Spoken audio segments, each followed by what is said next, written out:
नमस्कार दोस्तों। दिल्ली में स्थिति बिल्कुल अजीबोगरीब है।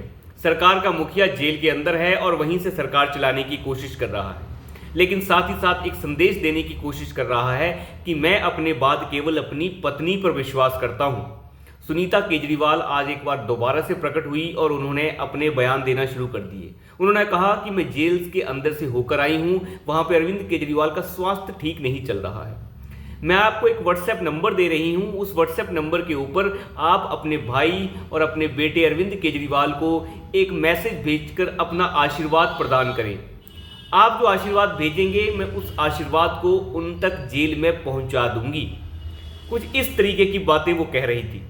साथ ही साथ वो ये भी कह रही थी कि अरविंद केजरीवाल के रोम रोम में देशभक्ति बसी हुई है और जिस तरीके से तानाशाही के खिलाफ स्वतंत्रता सेनानियों ने जंग लड़ी, अरविंद केजरीवाल भी इस तानाशाही के खिलाफ जंग लड़ रहे हैं। वैसे ये जंग मुझे नहीं लगता ये जंग है। कोर्ट के अंदर तो आप अपनी दलीलें रख रहे थे, अब दलीलें रख रहे थे, कोर्ट आपकी दलीलें नहीं मान रहा है तो हम क्या करें इसमें मोदी क्या करेंगे, एनफोर्समेंट डायरेक्टरेट क्या करेगा, वो तो अपना काम करेगा। आप कह रहे हैं कि चंदा इसने दिया, चंदा उसने दिया। ये बताओ कि आपने शराब नीति बदली क्यों? आपने नई शराब नीति लाई ही क्यों? आपने कारोबारियों को फायदा क्यों पहुंचाया? आपने ऐसा काम क्यों किया जिसकी वजह से कारोबारियों का जो मुनाफा है, यानी वो मुनाफा बिल्कुल दो गुना तीन गुना हो गया और शराब की सेल 85% कैसे बढ़ गई? और शराब की जब सेल 85% बढ़ गई तो वो सेल की वजह से जो मुनाफा दिल्ली सरकार को होना चाहिए था वो 34% घट कैसे गया? बस 3-4 सवाल हैं अरविंद केजरीवाल से, इस लठैत से, लेकिन ये लठैत उन चीज़ों का जवाब नहीं देता। आपने शराब नीति क्यों बनाई? और अगर आपने शराब नीति बहुत अच्छी बनाई थी तो आपने इसे वापस क्यों लिया? अगर आपने शराब नीति चलो वापस भी ले ली तो इतना बताइए कि जब शराब की जो सेल है वो 85% डबल यानी दो गुना तीन गुना हो चुकी थी, 85% बढ़ गई, तो उस 85% बढ़ी हुई सेल से जो मुनाफा दिल्ली सरकार को होना था वो 34% घट कैसे गया? यानी दिल्ली सरकार घाटे में चल रही थी शराब नीति के मामले में और कारोबारियों को फायदा हो रहा था। छोटे से 2-3 सवाल हैं केजरीवाल से, लेकिन वो उनका जवाब नहीं देता। वो बिल्कुल समझदार इंसान है, उसे पता है इन चीज़ों के जवाब नहीं दिए जाते। इधर का ईंट इधर का रोड़ा, 2-3 रोड़े ईंट इकट्ठे कर लो और एक दूसरे के ऊपर जो है कीचड़ उछाल दो और भाग जाओ। अरविंद केजरीवाल ने कोर्ट के अंदर भी जज साहिबा को एक तरीके से मैनिपुलेट करने की कोशिश की है। उन्होंने कहा कि एक रेड्डी साहब हैं, उनको भारतीय जनता पार्टी जो पार्टी है उसको जो है चंदा दिया था उन्होंने, और वो शराब घोटाले के एक एक्यूज्ड हैं। उसने किसको चंदा दिया किसको नहीं दिया, उसने पता नहीं कितने लोगों को चंदा दिया है, एक कंपनियों का मालिक है, और चंदा दे या ना दे वो फिर भी एनफोर्समेंट डायरेक्टरेट उसके बेल को कई बार रिजेक्ट करता रहा है और अभी भी वो सिर्फ मेडिकल ग्राउंड्स के ऊपर बाहर है। उसे कोई हरी झंडी नहीं मिल गई है कि यहाँ से भाग जाओ। और इवन के एनफोर्समेंट डायरेक्टरेट ने ये भी कह रखा है कोर्ट में कि इस इंसान को, यानी उस रेड्डी को जिसने दान दे रखा है पार्टी को, उसे ये भी कह रखा है कोर्ट ने कि इस इंसान को बाहर जाने की इजाज़त नहीं है, यानी देश छोड़ने की इजाज़त नहीं है। केजरीवाल सिर्फ मैनिपुलेट करने का काम कर रहे हैं। कोई किसी को दान दे देगा इसका मतलब ये तो नहीं है कि उसके खिलाफ एक्शन नहीं होगा। उसके खिलाफ एक्शन हो ना हो, आप ये बताइए कि शराब नीतियों के अंदर जो घपला आपने किया वो आपने क्यों किया? आपकी देखरेख में हुआ कि नहीं हुआ? इन सब चीज़ों के जवाब वो नहीं दे रहा है। बस इधर से उधर घुमाने की कोशिश अरविंद केजरीवाल कर रहे हैं, इसके सिवाय कुछ नहीं। लेकिन न्यायपालिका ऐसे नहीं चलती कीचड़ उछालने से।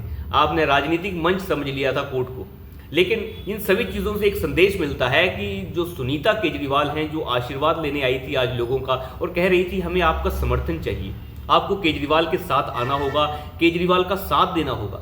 दिक्कत यह है कि कोई साथ आ ही नहीं रहा है। मुझे तो शक है बहुत जल्दी अरविंद केजरीवाल की पार्टी के अंदर भी बगावत जो है वो शुरू हो जाएगी और इस बगावत में ज़्यादा वक्त लगेगा नहीं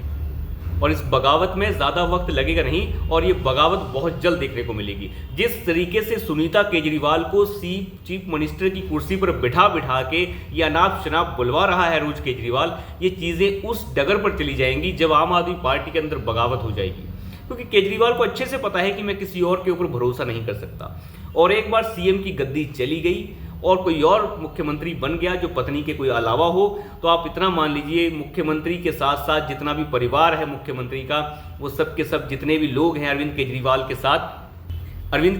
साथ जितने भी लोग हैं वो सभी के सभी जो हैं उनको शीश महल खाली करना होगा। अब अंदाज़ा लगा के देखिए, अगर शीश महल खाली करना पड़ता है तो केजरीवाल की मनोस्थिति का आप अंदाज़ा लगा के देखिए। जो मकान उस इंसान ने, जो शीश महल खड़ा किया, जिसमें करोड़ों रुपए लगाए उसने, जो इस सोच के साथ खड़ा किया कि अगर मैं ये मकान खड़ा करता हूँ तो मैं सालों तक वैसे भी मुख्यमंत्री रहने वाला हूँ, क्योंकि अहंकार सर चढ़कर बोल रहा था।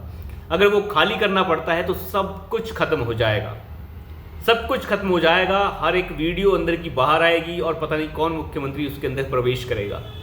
तो अपने आप में ये बहुत बड़ी बात है और ये सब चीज़ें एक तरीके से संदेह के घेरे में है आम आदमी पार्टी के इस वक्त, कि इस वक्त दूसरा लीडर कौन होगा। केजरीवाल अपनी पत्नी के सिवाय किसी को भी आगे नहीं करना चाहते और पार्टी में एक राय नहीं है उनकी पत्नी के लिए। ये अपने आप में एक बहुत बड़ी बात है कि उनकी पत्नी को आगे नहीं करना चाहती है पार्टी। और एक बात सही भी है, क्योंकि पत्नी के नाम पर दिल्ली में आम आदमी पार्टी जो है वो वोट नहीं बटोर सकती। अगर अरविंद केजरीवाल की पत्नी वोट मांगती है तो मुझे नहीं लगता कि उन्हें कोई वोट देने वाला है। तो ये सब चीज़ें हैं अपने आप में। इतनी बड़ी अधिकारी रही हैं वो, अनाप शनाप बोल रही हैं, एक वीडियो जारी कर देती हैं जिसमें वीडियो में जो अपनी तरफ से लिख के आई होती हैं वो पढ़ देती हैं और वो सब अनाप शनाप बिना मतलब की बातें हैं। आप उन्हें आशीर्वाद दीजिए। एक आदमी जेल चला गया है और आप उसके लिए आशीर्वाद मांग रही हैं। शराब घोटाले में अंदर जा रखा है, शराब घोटाले के नाम पे एक भी जवाब उसके पास नहीं होता। जितने भी शराब घोटाले के अंदर लोग अभी बंद हैं, चाहे वो मनीष सिसोदिया हों, चाहे वो संजय सिंह हों, चाहे विजय नायर से लेके जितने भी लठैत हैं, ये अब अरविंद केजरीवाल है। जमानत इन्हें कहीं से मिल नहीं रही है। सुप्रीम कोर्ट तक ये पहुंच चुके हैं, जमानत वहां से खारिज हो चुकी है। सुप्रीम कोर्ट से तो इवन मनीष सिसोदिया की रिट पिटीशन से लेके क्यूरेटिव पिटीशंस तक सब रिजेक्ट हो चुकी। संजय सिंह की पिटीशन रिजेक्ट हो चुकी हैं। फिर ये कहते हैं कि हमारे खिलाफ गलत हो रहा है।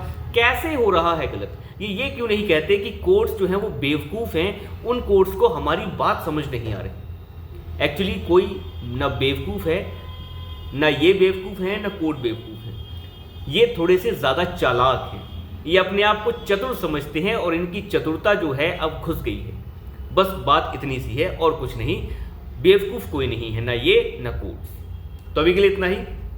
धन्यवाद।